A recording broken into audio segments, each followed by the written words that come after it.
we were discussing the formation or the re-establishment or the revival of Amani clubs.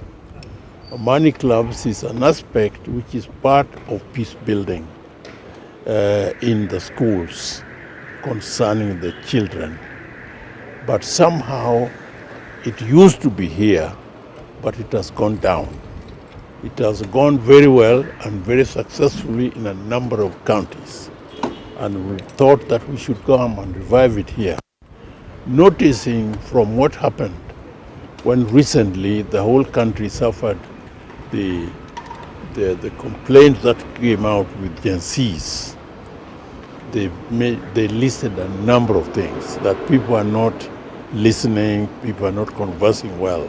So we've come to create the intergenerational conversation, which should start with our children and parents and teachers and leaders.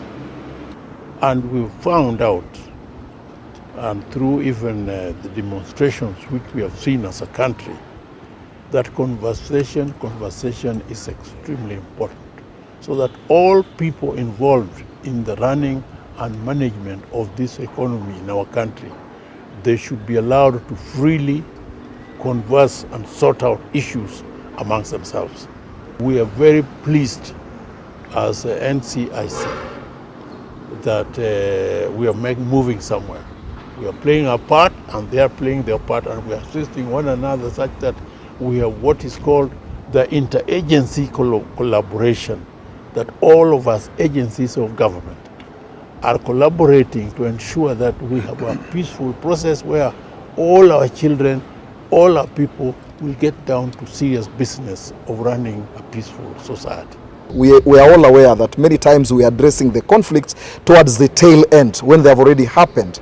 And as the Kiswahili adage goes, samaki mkunje angali bado mbichi.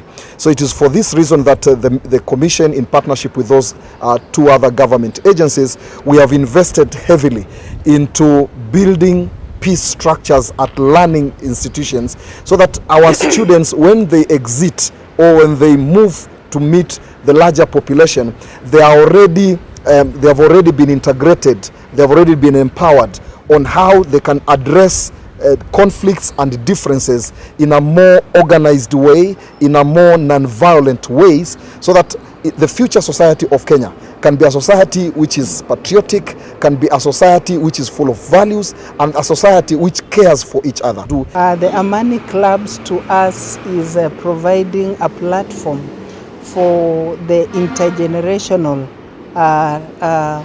forums for them to converse.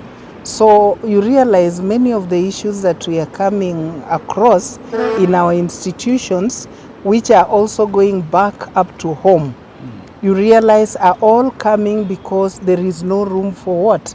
For conversation. So this Amani Club is providing a way, and even for children to open up. What have they done and how can they come out of what they have already done? How are we going to succeed? Yes. As education, we cannot succeed on our own. That is why, as had already been mentioned, we want to put this under the structures of CAPTCHA and KESHA. So once we work through that and then bring on board the Parents Association and the boards, we believe this is going to be enshrined into the systems that are already existing, and we are able to revamp back, to bring it back to life.